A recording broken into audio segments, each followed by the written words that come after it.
a possible Big 12 quarterback maybe jumping over to backfill for Tennessee? I've spoken with multiple people in and around that program, and what I've asked, hey, who is Tennessee's quarterback 2? And all they've told me is, I don't know, but quarterback 1 is not on the roster right now. Just quick thoughts on Nico, though, before we go on to talk about Big 12 stuff. Yeah, no doubt. I think we'll get to Sam Leavitt, Avery Johnson, Rocco Becht, all being possibly in the conversation for Tennessee to poach from the Big 12. But as far as the situation with Nico goes, I think this proves, and I mentioned this a lot on my show, that the era of the transfer portal has changed to the point where the transfer portal does not exist. This is like NFL free agency, but on steroids plus some. And the reason I say that is because even in free agency in the National Football League, there are restricted free agents, or there are contract stipulations where one guy can only go to this team in the event that the other team gives up draft pick considerations or money, or there are all kinds of ways that they police the free agency in the NFL and rules put in place. In college football, if I'm Nico or I'm Tennessee, I, the player, can unenroll, can leave. The portal's not even open right now. And Tennessee can look at a player and say, you don't have a spot here. West Virginia just cut north of 25 players from their football roster in preparation for possible roster cuts that come down from the federal government. What we're looking at in college football right now is NFL free agency, but with less regulation. So if you're a player and you want to go play somewhere else and want instant eligibility, don't even enter the portal. Just unenroll from the university, re-enroll somewhere else, and take your NIL deal. And by the way, if you're Rob Wright, the basketball player at Baylor, and you've signed a 2-year contract on an NIL deal, that contract doesn't really exist. They can't make you play at a school. They can't handcuff you to the bench or to the field or to the court or to the rim or to the ball. They can't.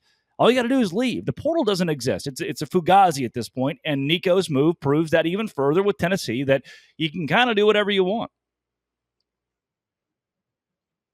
Some thoughts that the Big 12 may lose a quarterback to Tennessee. Do you have, not necessarily inside information, but do you have a gut on this? Like, yes or no, Tennessee has a starting quarterback that played in the Big 12 last year when they kick off the season?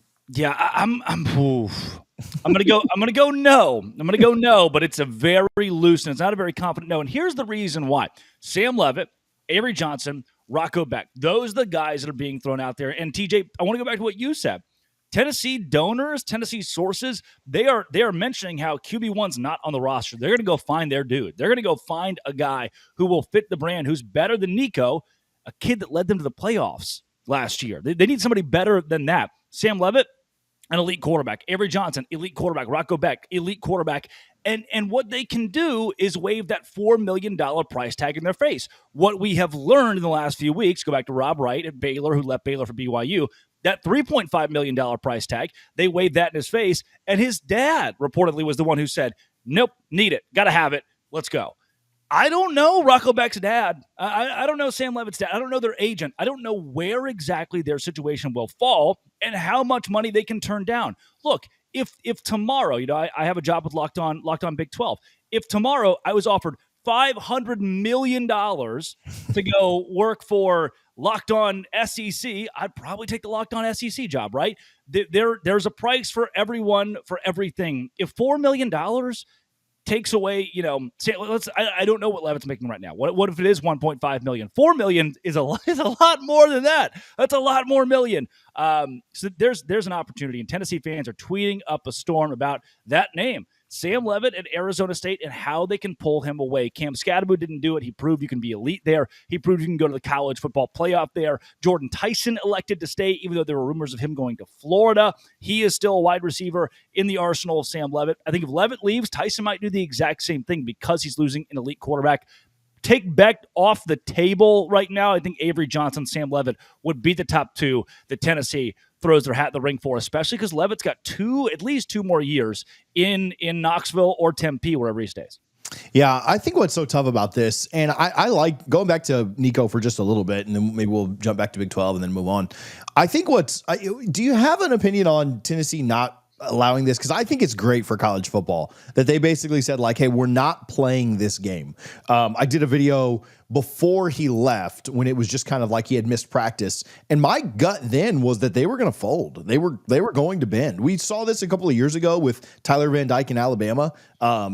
He kind of, I saw a lot of Miami fans, and I know they tune into this and they actually like me on this channel, but I saw a lot of Miami fans like, yeah, like this would never happen here. And I'm like, hold up. It might never happen again. Like, Mario does seem like he has tightened up his stance on this, and so credit to him for that. But this did happen at Miami. It happened very publicly in Tallahassee. It just wasn't with a quarterback. It was with some defensive linemen that jumped in the portal and then ended up coming back out because we paid them more, whatever. This happens. I like that Tennessee did not allow this. I think it would have been a bad precedent to continue to set, because it's happened before in college football. And I'm hoping, you look at some of the rumors of where Nico may land, UNC, Tulane, UCLA, none of these are, I mean, I guess Tulane is kind of a playoff contender just because of, you just have to be the best group of 5 team. And with Nico, they certainly are, but not a championship contender, right? I'm thankful almost to a fault that Notre Dame's not jumping into this. Ohio State's not jumping into this. USC's not jumping into this. Not that I think USC's a serious contender, but they have a lot of talent out there for sure. I'm glad that this is not being honored by other coaches. Now, a place where Belichick's at, a place like UCLA, Tulane, yeah, you gotta go all in any of those kind of places where you are. But I'm thankful that, listen, players are going to do what they want to do. Teams are going to do what they want to do at the end of the day. That's fine. I don't have any problem with that. I'm glad that the bluff was called and they said, hey, dog, you're not worth it. We're not going to get publicly dragged through the mud like this, and good luck elsewhere. Yeah, Tennessee says go. And I don't think that Nico is necessarily upset with that, because now he's got an opportunity to make more money. And if money was the ultimate goal here, not winning a championship, then money's probably what he's going to get. I imagine now he'll start shopping those jobs. That's what this is. It's a job. North Carolina might be the school willing to pony it up. However, what really hurt him, TJ, I do want to get your thoughts on this. It seems like the public perception of Nico, who could have been a preseason Heisman contender in some people's books, led his team to the college football playoff last year, starting for an SEC school. That public perception has changed into what a bad quarterback, what an overrated quarterback, what a diva. And I believe that's going to hurt him when he gets in these negotiations. He has less power than what he perceives as we speak. And I think then if you're Sam Leavitt, if you're Rocco Becht, if you're Avery Johnson, you say, look, and come on, come give me an offer for $4 million. And then his camp from there can leverage with the Arizona State or the Kansas State NIL collectives and say, he's got a $4 million offer from Tennessee. Are you willing to keep him? How much are you willing to give him? And I don't know these kids' characters. I don't know if they're willing to stay, but let's think about it this way. In a job, if you've got another offer, if somebody else calls you and says, hey, we'll give you $1 million extra, you would be silly to not at least look at it. This isn't really necessarily. I'm either at Deloitte or KPMG. Okay, I'm making $1 million at Deloitte. KPMG offers me $2 million. You're probably just leaving without asking any questions.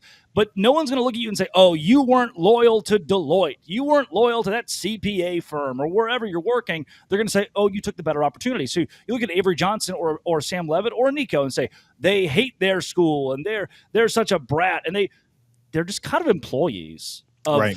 They're employees of a football program doing what's best for them.